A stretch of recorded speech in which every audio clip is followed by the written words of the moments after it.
Operation Anvil. Part 2. =RK=. Senator DOD's residence. Cato Nemodia. Senator Lott looked over the assembled guests, anticipation shining in his eyes. It was almost time. Soon, very soon his ballroom would be a site of a tragic slaughter. One that will claim certain members of the CIS Council. The weak-minded fools who plotted the Confederation's downfall. Even now, when he had seen certain proof of their treason, he could scarcely believe it. Those beings had to be insane. Couldn't they think about the big picture? They planned not only a treaty to ban the further use of bioweapons for the duration of the war, something he could agree with, but to eventually try for a peaceful settlement. Damned idiots. Didn't they comprehend that after everything that had happened, the Republic wouldn't settle for anything less than death sentences or lifetime imprisonment for all of the current CIS leadership? That was pure madness. Even if they were responsible for the debacles on Naboo or Coruscant, the rightful leaders of the Confederacy wouldn't surrender themselves to the enemy's mercy. Considering that they were not to blame for those atrocities, the CIS leaders were not going to take the fall. They now knew that there was a third, shadow player in the galactic war, so that was who would be blamed for tonight's massacre. Besides, at least this way the Council's soon-to-be vacant seats would be filled with people who knew that the CIS and its leadership had only two choices: victory or death. DOD's train of thought came to a screeching halt when he saw one of the clone honor guards dart through the crowd. Before he could react, one of the ballroom's doors splintered, showering the guests with pieces of carved wood. "Padme!" someone screamed. The shout was drowned out by the distinct roar of concussion grenades. Lott was thrown down by a nearby detonation. He hit the ground hard, the overpressure wave driving the air of his lungs. The senator gasped for air and groaned when he felt sharp pain in his ribs. He cursed quietly and decided that it would be safer to remain down and looked around. Many of the guests were on the ground, stunned or worse, others were paralyzed with shock, while some were trying to escape. Meanwhile, the Republic honor guards and his own security detail, consisting of few super battle droids and B-1s, started shooting at each other and the attackers. The sudden battle looked surreal, a feeling strengthened by the ringing in his ears, which robbed him of all other sounds for the time being. Pure madness, just as planned. DOD had a few more moments to stare at the deadly spectacle, before one commando droid pointed its gun his way. The senator's eyes widened. He opened his mouth to shout, but his scream didn't have time to manifest. 3 rapid energy bolts silenced him forever. =RK=. If a Force adept laid eyes upon Anakin Skywalker during the gala, she would have seen a pillar of smoldering, barely controlled anger. All evening the Jedi had fought against his rising hatred towards Rush Clovis, all the while his heart was being undermined by jealousy. The way that Hutt-spawned bastard was looking at his wife, the way he held her during their latest, slow and sensual dance. It made Anakin see red. The worst of all, was that Padme appeared to enjoy herself. She was constantly smiling, laughing at that criffing traitor's jokes. A part of Anakin's psyche was whispering that Padme was just playing a role, just as she did countless times as a politician. Yet, there was something else. A darker, alluring presence that was gaining strength within him. Sometimes he could almost hear it whispering too, though right now he didn't need to know the words it would say in his ears. The dealing coming from the darkness gathering around him were clear. It was pure, undiluted hatred and anger. It would be so easy to stretch himself through the Force and snap Clovis' neck. Though that would be too easy. Anakin shook his head in attempt to clear his mind. The darkness surrounding him subsided a bit. To Skywalker it looked like it was disappointed that he didn't grasp the Force and obliterate Clovis. Then everything stilled. Anakin could feel the Force tensing, as if preparing for something. The world around him appeared to slow down, the guests moving like through thick syrup. He could sense approaching danger, though not its precise bearing or target. Skywalker cursed, while the shadows surrounding his very being appeared to be laughing at him. He had lost his situational awareness while moping under his armor. The darkness had distracted him, deceived him. Anakin's eyes flew on his wife, who was still dancing with Clovis, though by now they were almost at the other side of the huge room. Skywalker cursed again and strode towards his wife, using the Force to somewhat gently part the crowd blocking his path. He couldn't believe how foolish he had been. Vale had warned him that while the dark side offered great power, to flirt with it brought equally great danger. especially for someone who had been trained as a Jedi all his life. Yet, Anakin simply couldn't help it. There were dark places in his heart born from his childhood as a slave. More often than not, the anger came to him uncalled and the dark side and its temptation followed suit. At least now, he had some concept of what was happening when his emotions ran amok as it was happening that evening. So he had a better chance to resist the darkness within himself and not let it rule him. All those thoughts came to a screeching halt, when the Force screamed with warning. Whatever was going to go down was happening right now and he was still far away from Padme. The heavy doors at the far end of the ballroom splintered, wood shards racing on the heels of a raging shock wave. Skywalker had a great view of his wife. Of the way the explosion picked her and Clovis up and threw them on the floor under a rain of smoking debris. "Padme," Anakin shouted and raced forward. The Force and the warning she sent his way was the only reason Skywalker survived in the next few seconds. He found himself charging straight into a killing field. The initial explosion had thrown the nearby guests on the ground, leaving him like a beacon for the attacking droids. Moments after retrieving his lightsaber from a secret compartment on his armor and igniting it, Anakin stepped amidst a barrage of concussion grenades. In the last moment before their detonations, the Republic General used the Force to shove the explosives away. Instant later they detonated, bracketing him with the edges of their explosions. Even that would have been enough to stun a normal sentient being. However, as a Jedi, Skywalker was made of sterner stuff. He merely stumbled, nearly tripping over a downed couple, before regaining sure footing and continuing his charge. Straight into the sights of a whole platoon of commando droids. Anakin Skywalker was good with his lightsaber. One of the best the Jedi Order had. So it wasn't inconceivable that he could meet the odds stacked against him and live to tell the tale. On the other hand, it wasn't the first time when the Sith droids had faced Jedi or Skywalker himself. The planners of the attack had known that he might be present and they had planned accordingly. Mere seconds after the attack began, another commando platoon entered the ballroom, by rappelling from the floor above, straight through the huge open windows of the ballroom. 10 of them flew on DoD's security droids and the just reacting Republic honor guard. The rest concentrated on a single target and let loose with their blasters. Skywalker saw the tide of crimson death heading his way a moment before the new droids opened fire.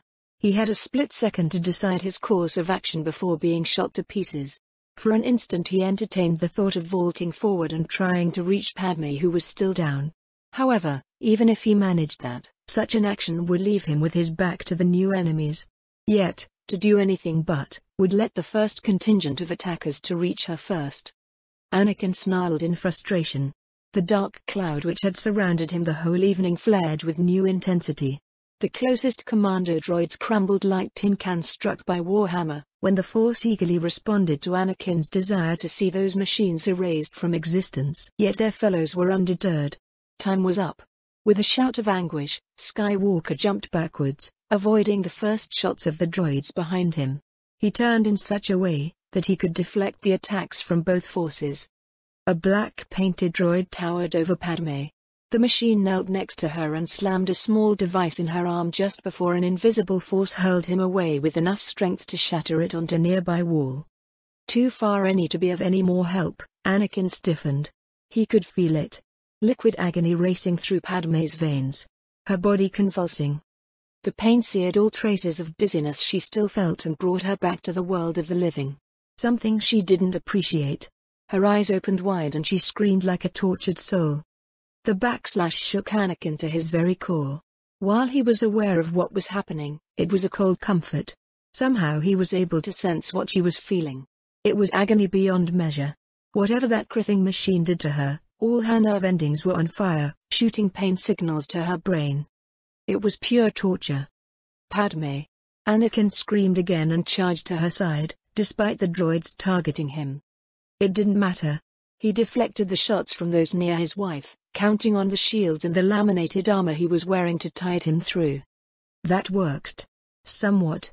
The shields held long enough for him to cover half the distance, before blaster bolts struck his back and started carving up the medium armor he was encased in. He was not going to make it.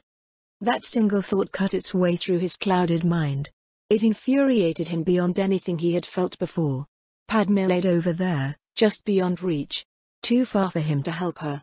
He snarled, the fury coiling around him and exploding outwards.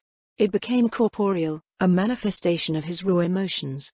Then few things happened simultaneously. The back plate of his armor finally gave away under the onslaught, a weakened shot biting into his back.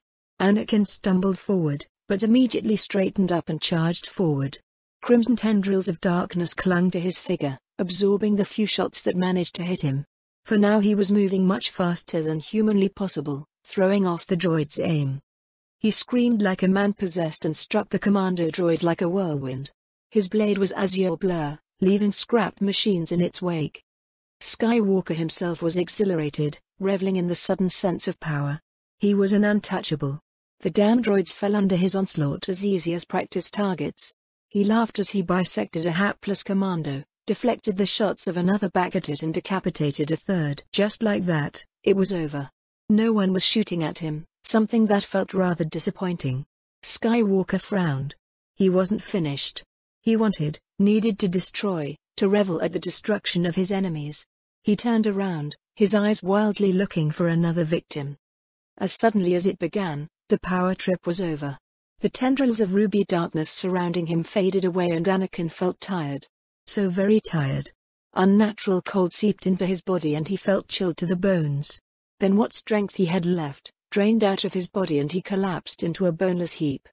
RK Boss and the rest of Delta Squad were on the same floor as the ballroom. When Sev gave his warning, they shouldered their weapons and sprinted forward.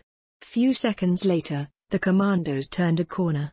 They faced a quartet of SB droids, which had opened the door they were supposed to guard and were making their way in the chaotic mess that was the ballroom. Without pausing, the clones lit up the four machines, their new carbines chewing through the armor of the droids even easier than expected. The primary is down. I have eyes on a Jedi masking as an honor guard fighting to her position. The enemy platoon is rappelling down.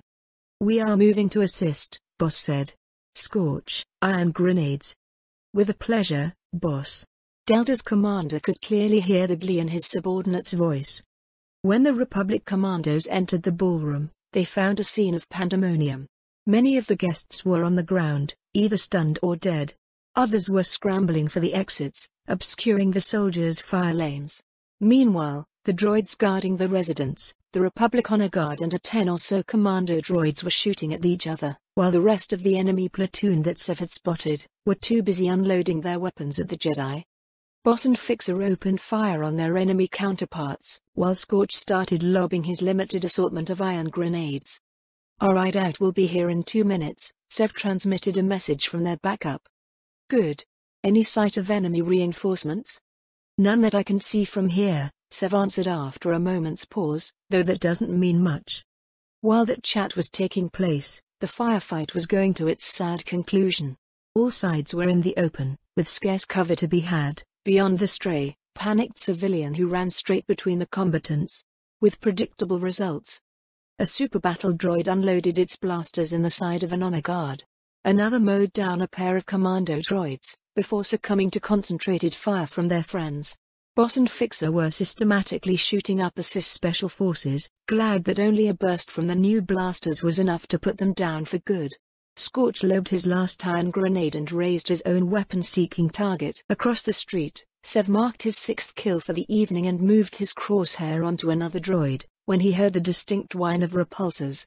Not just any odd engines at that, but those of Larts. He chanced a glance upwards and saw a pair of gunships racing towards DOD's residence at almost perpendicular angle from the sky. The clone frowned, wondering where did they come from, before shrugging and returning to his sniping. He could ask them later. 30 seconds, and 4 ionic detonations after Delta entered the ballroom, the short but vicious fight was over. The 3 commandos were the only troopers still standing. Check the Senator and the Jedi. We need to get out of here ASAP. Wilco, sir. Fixer answered and sprinted towards the far end of the ballroom with Scorch moving on his heels. Boss, our ride home will be here momentarily. Roger that. Get your ass here. No need for that, a new voice, which sounded just like that of the rest of Delta Squad, interjected on their comms. One of the gunships will pick up your sniper. Please do hurry up. We need to get out of here before the whole defense grid and fleet are aware that something is happening. Who are you? Boss asked calmly, not letting any of his surprise be heard. Commander Tripton of the Shadow Before Dawn. Now move your asses, soldier. Griff. This is General Skywalker, Scorch exclaimed after removing the helmet from the head of the collapsed Jedi. Pick him up. We are taking him with us. The Senator? In a bad way, Fixer muttered. Boss looked their way, engaging the zoom function of his helmet. He could see her thrashing on the floor, screaming soundlessly. Knock her out. We are leaving. RK equals. Only frigate Shadow Before Dawn. 5 kilometers above DOD's residence. Cato Nemodia. Delta Squad and the VIPs are boarding the Larts. They will be docked in 2 minutes top, his exo said. Commander Tripton gave him a nod of acknowledgement. Navigation, spin the hyperdrive. We are heading to location Alpha the moment we can safely jump. Aye, sir. Weapons, I want firing solution on the defensive platforms and that munificent hanging out in orbit. I want them nailed the moment our cloak is down. I have their locations locked on passive, sir. All missile tubes full, the birds are armed and ready for launch. Good work weapons. Engineering, redline the reactor once we lose stealth. I want every possible drop of speed when we need it. The Wookiee chief engineer roared in response. RK equals. Emerald Light Restaurant. Aton Tower. Corellia. I found Skera Halcyon to be much more pleasant company than most of the Jedi I've met since coming to this time.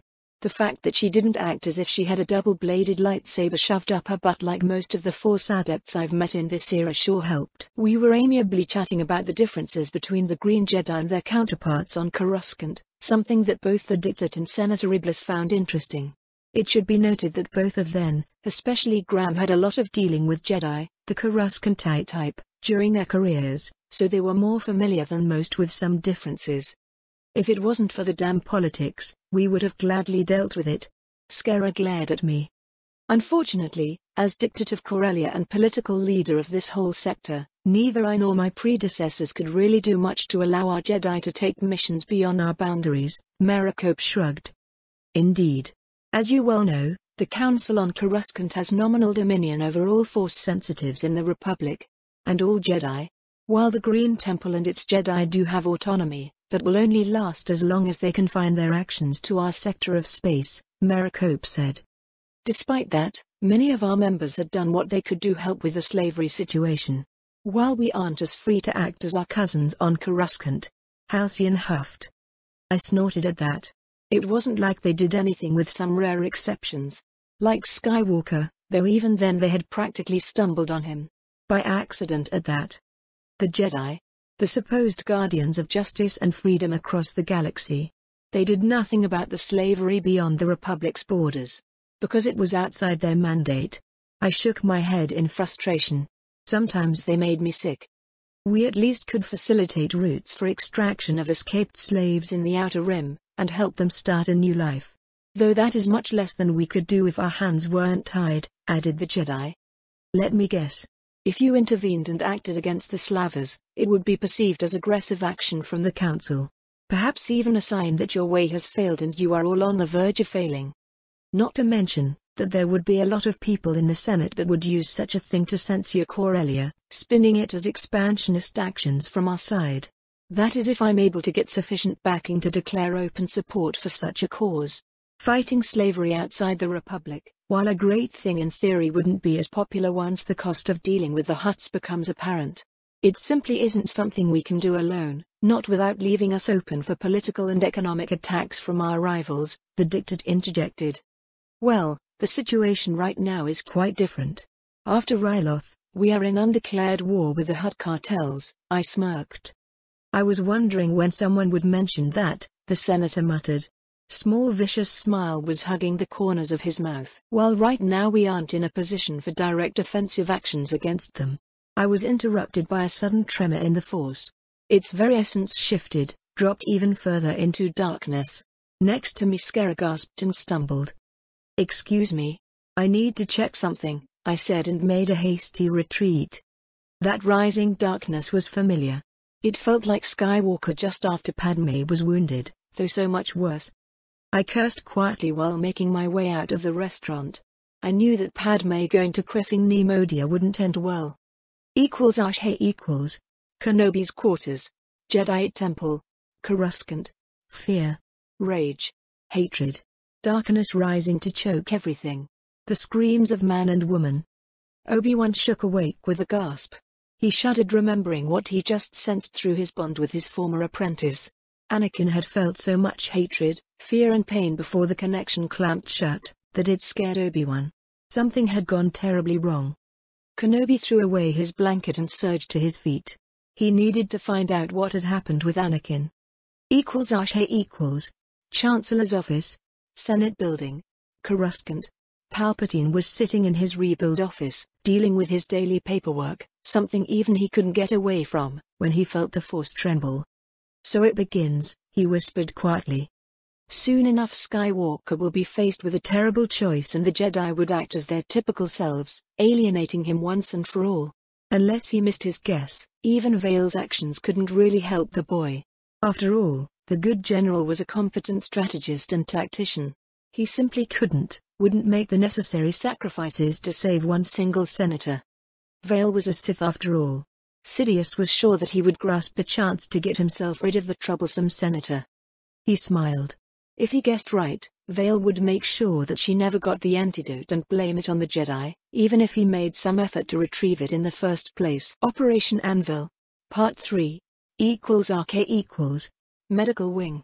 Green Site. Somewhere in the Inner Rim. You did a good job, Doc. Keep her stable.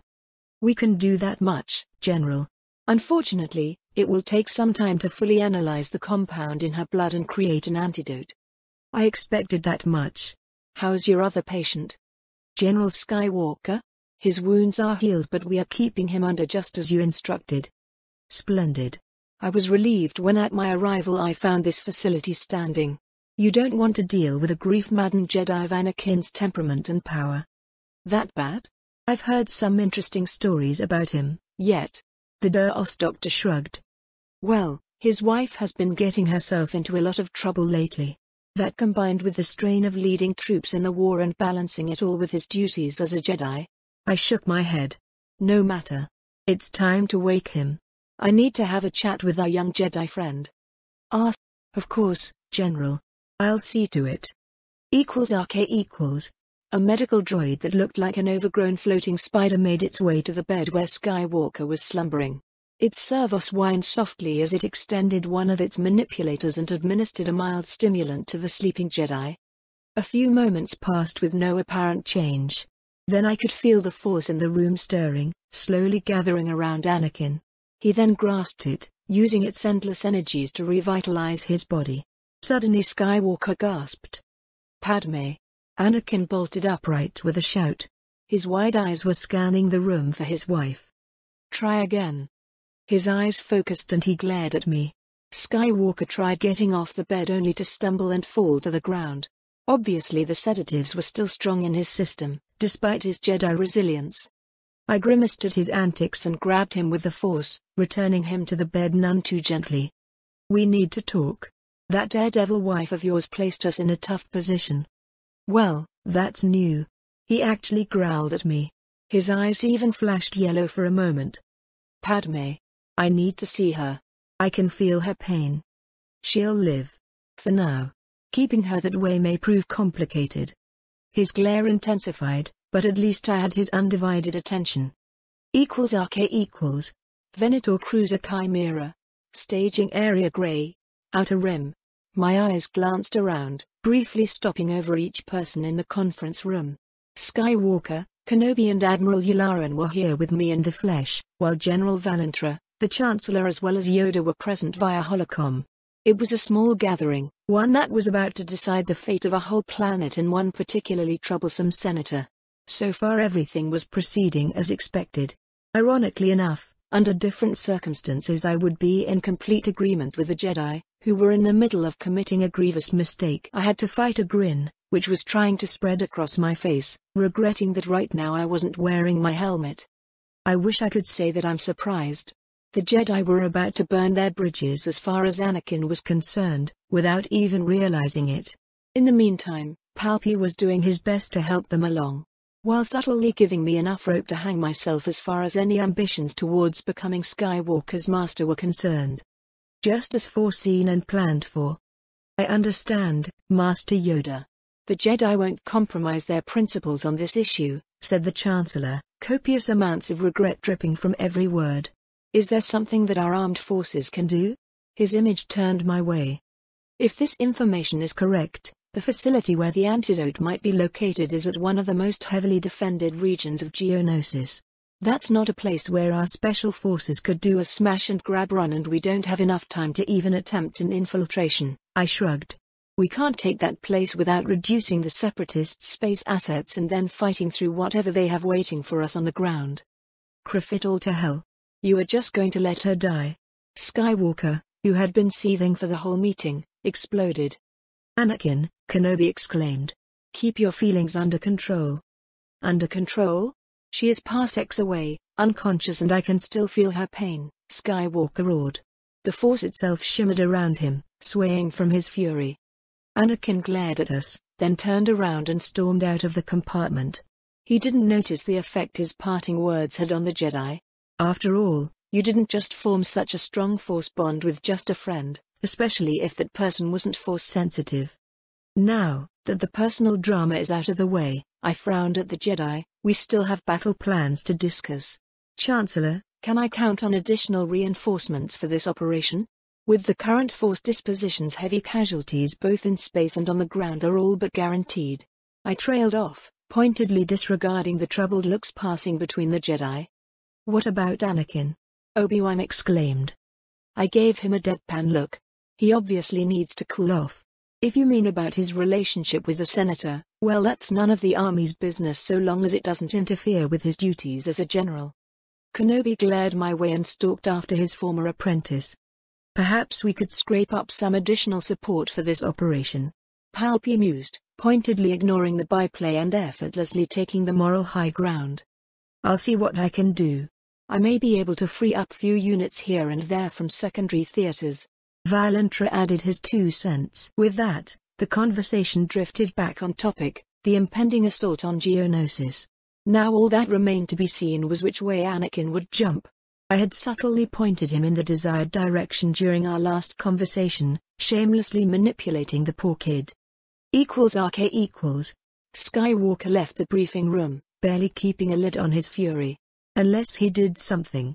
Anakin growled. While he was assured that right now Padme wasn't in any real danger of dying, her mind was another matter. He could feel her pain even here, parsecs away. By the time the Force-cursed poison was out of her system, it was an even toss if she would be sane or not. The worst thing was that Skywalker actually knew that Vale was right.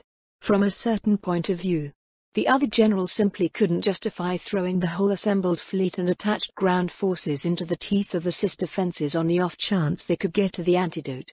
His hopes that either Vale or a Jedi healer could help Padme were dashed when he was informed that apparently whatever she was dosed with reacted really bad at attempts to be removed using the Force. That only made things worse for Anakin. Sith spit. In Delcatar's shoes he might have done the same thing, and yet. The young Jedi reached an elevator and used the Force to smash its call button. He paced restlessly while waiting for the turbo lift. Anakin couldn't help but feel betrayed. By the Jedi, by the Republic, and by Vale. Padme was everything for him, yet they all were ready to throw her away. The reasons, no matter how compelling and logical, didn't really matter to Skywalker. She was his wife, the love of his life. In the end, everything else paled in comparison to her importance. The elevator's doors slid open and the Jedi stalked in, grateful that it was empty. He really didn't want to be near anyone but his wife right now. Anakin saw Obi-Wan walking briskly his way and was grateful when the doors closed while the other Jedi was still at the other end of the long corridor. He really didn't want to be anywhere near his former master. Skywalker simply didn't have the energy for another argument right now, especially considering how angry he was at everyone. Cruff it all, it wasn't like anything but helping Padme mattered. But how? He groaned and leaned on the cool wall of the elevator. What was he supposed to do? Anakin needed a way to help his wife and damn the consequences. He briefly considered surrendering in exchange for the antidote but almost immediately disregarded that idea. It wasn't like he could trust the enemy to hold to their part of such a bargain. What did that leave him with? Skywalker exited the turbolift once it stopped and wandered aimlessly through the ship, deep in thought. He needed to somehow get to the ground and the place where the cure was held. An impossible task for even someone like him. No matter how good a pilot he was, Anakin knew he wouldn't be able to slip through the waiting fleet, not to mention the army on the ground. Not alone at any rate. He frowned at that thought. This was the heart of his problem. He couldn't reach his objective without a fleet at his back distracting the Sis. Something that was going to be denied to him. A frontal attack over the complex he needed to get to simply wouldn't work. It would cost too much, a price neither Vail and the High Command, nor the Jedi were willing to pay. Nevertheless, that was the most expedient way to reach his objective, and time was of the essence. No one knew how long Padmé's mind could hold on. Anakin found himself in front of a small armored window. He could see scores of capital ships nearby, whole wings of fighters and bombers patrolled around them like moths around the behemoths. A whole fleet that was no use to him or Padmé. What would you do to save her? A voice whispered in his mind. What? Skywalker glanced around. He could almost hear someone whispering in his ear, yet there was no one around, that he could sense with the Force anyway. He shook his head. What indeed? Anakin's sight drifted to the window and the assembling fleet beyond. =RK=. My comm beeped while we were still discussing the fine details of the upcoming offensive. This better be important. Sir, a battle group is leaving the formation and not responding to our hails. So he went after the bait. Which ships? General Skywalker's unit, sir. That young fool, Yularen snapped. All eyes fell on the Admiral. Said battle group was nominally under his command. I glanced at Yoda, who suddenly looked all his 900 years.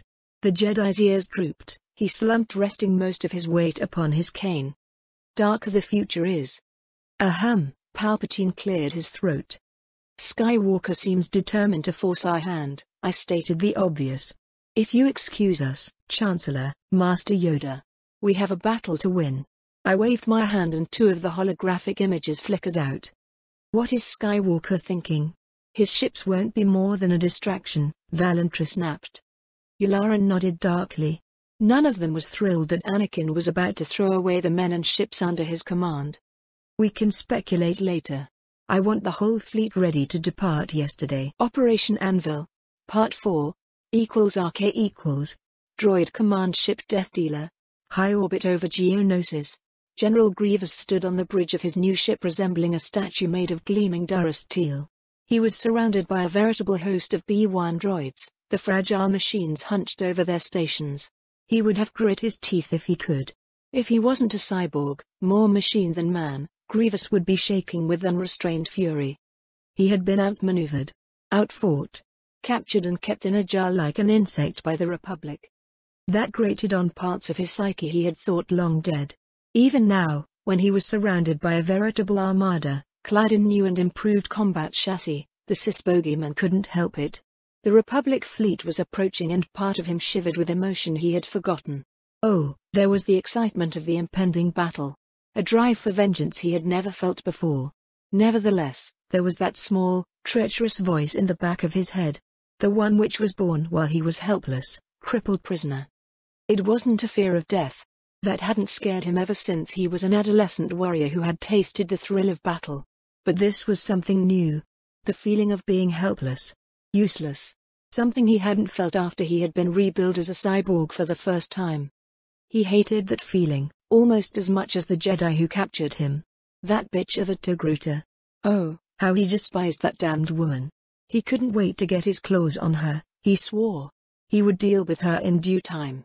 Perhaps before the coming battle was resolved, if he was really lucky for once. Contact, exclaimed one of the droids monitoring the sensor station. Details, Grievous spat. A tingle of excitement ran up what little nerves he still had functioning. It was time. =RK=. Venator cruiser Coruscant's Pride. Hyperspace. En route to Geonosis. Anakin Skywalker stood alone on the command tower of his new flagship. What he did for Padmé. For a forlorn hope at best. It would be viewed as a dereliction of duty if he was lucky. Outright treason if not. Yet the young Jedi found that he didn't care. Like at all. In the end, Padmé was all that mattered to him, The whole galaxy could burn in that crippling war as far as he was concerned. No price was too high to pay for a chance to help his wife. Indeed, he would face the consequences gladly. Anakin smiled gently and sat on the cool floor, ready to meditate. For a first time in a long while he was content. Suddenly his life had become very simple. Very soon, there won't be a need for any more lies, and in a sense he would be free. Well, as free as someone who was likely to spend a lot of time behind bars, provided he lived through the maelstrom which awaited him at the end of the hyperspace jump. He had no illusions left. Anakin closed his eyes and slowly submerged himself within the Force. For some time he simply reveled in the sense of drifting upon the vast ocean of untamed power. Skywalker took the time necessary to center himself, to expand his senses until he could feel all 11 capital ships under his command. He felt the furnaces of their reactors, a cluster of stars drifting through hyperspace. The Jedi concentrated, finding every last one of the clones crewing the ships. Patiently he weaved a web of energy so he was connected with every last one of them. He took a deep breath. He was almost ready. It wouldn't be long now. Anakin gritted his teeth and bent the Force to his will, substituting raw power where his lack of skill found him wanting.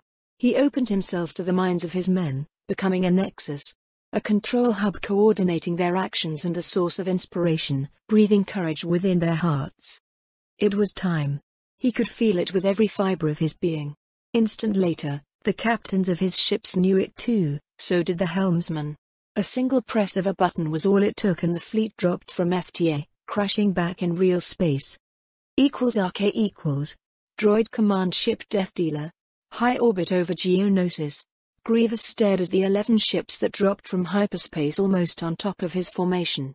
If he was in a part of the ships with viewing ports he would be able to see them. Open fire. His angry order was interrupted by a hammer blow throwing him to the ground. Sirens shrieked across the bridge, announcing that the shields had failed. Return fire, shouted the cyborg. He used his metal claws to anchor himself to the deck and stood up. His eyes darted towards the holotank, showing the disposition of his forces.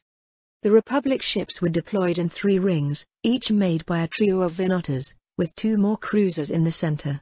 The unconventional formation resembled a drill of all things, the impression made more striking by the way the enemy craft were rotating. The CIS commander made the connection almost immediately. The Vinotas were maneuvering in such a way that each of them would be exposed to concentrated weapons fire for a short amount of time. It wouldn't last long. Not with Grievous having such an overwhelming advantage in firepower and numbers. Not that the criffing Republic scum seemed to care. What was worse, they were inflicting damage vastly out of proportion.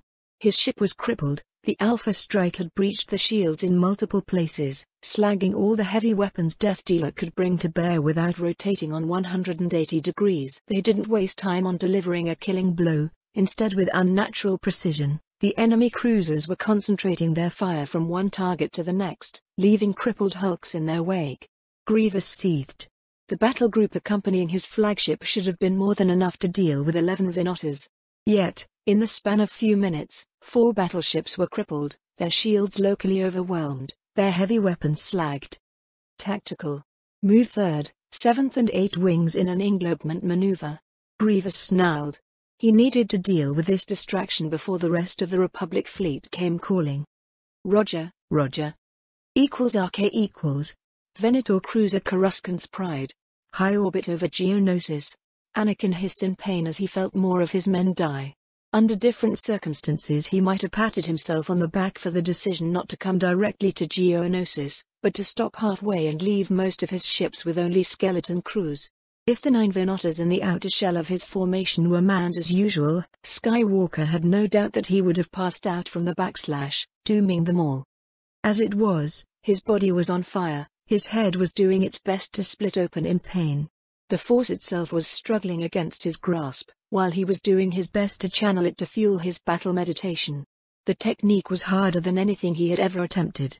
He had to strain his senses to their limits, careful to influence only those of the crew who were actually fighting his ships. Doing anything more and he would be a helpless heap twitching on the deck. Anakin swayed, almost planting his face in the metal floor as a wave of dizziness hit him, yet he persevered. By this point it was his sheer stubbornness that kept him going. That and his love for Padme, which he was using as a fuel to keep his technique going for as long as his body would last. Skywalker grinned, paying no attention to the thin streams of blood leaking from his eyes and ears.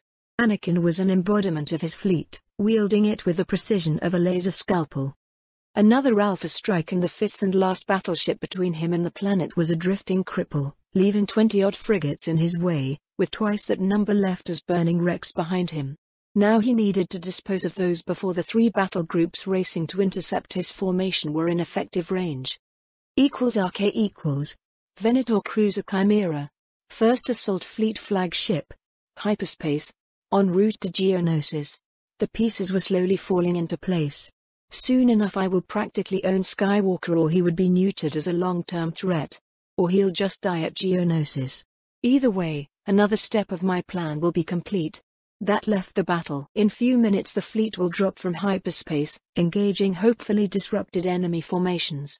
I expected that Skywalker's mad rush would accomplish that much at least, balancing the scales with the ships and people he led in his suicidal dash towards Geonosis. I shook my head. While I planned for him doing something stupid, just appropriating a task force and going to do his own thing was particularly dumb. Unless I led the rest of the fleet on his heels, he and the men who followed him were dead, period. Oh, I could understand where he was coming from. I couldn't just stand by and do nothing, if my deceased wife was the one suffering. Of course, there were many smarter ways to do it, which incidentally would increase her chances of getting the antidote by a large degree. Now it was all academic anyway.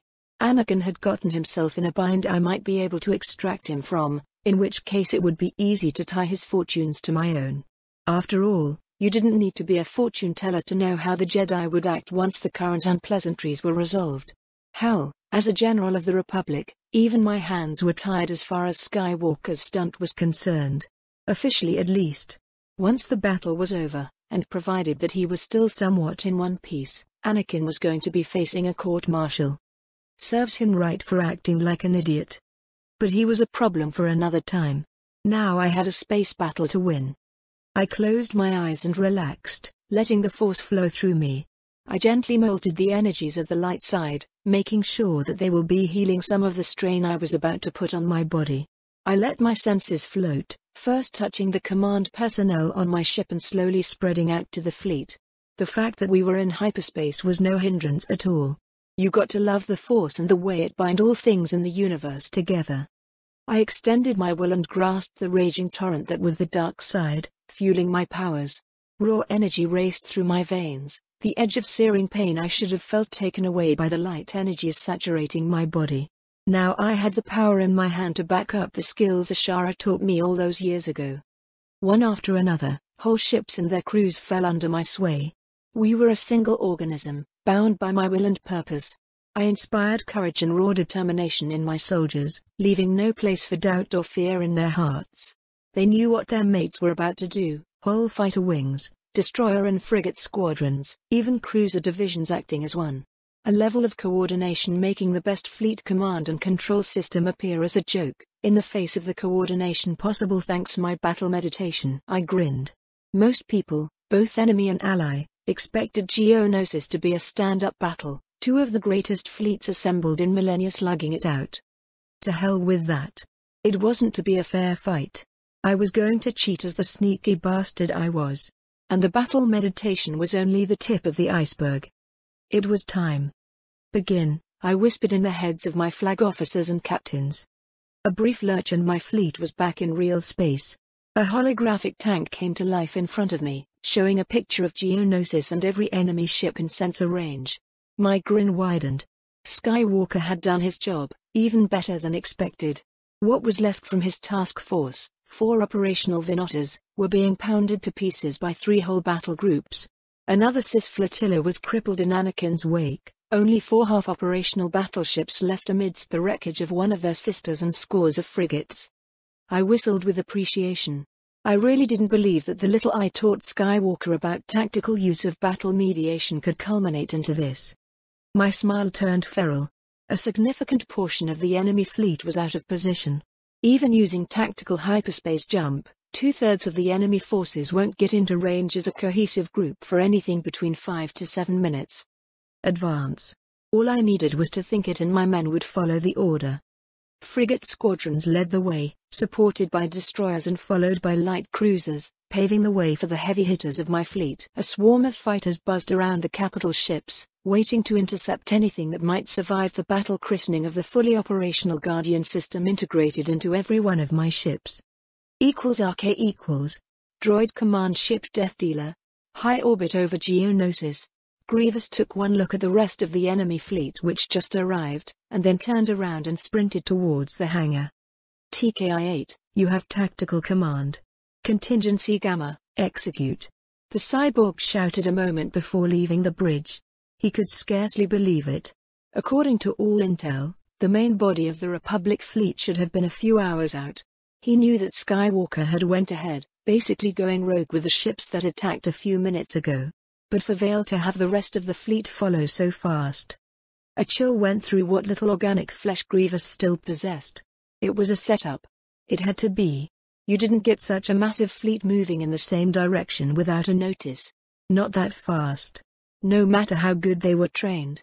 It didn't matter if Skywalker was acting as a distraction by his own will or he was set up as well. Vale, the criffing bastard, had deceived everyone. Both his chain of command and the cis intelligence types. It was almost admirable in a way.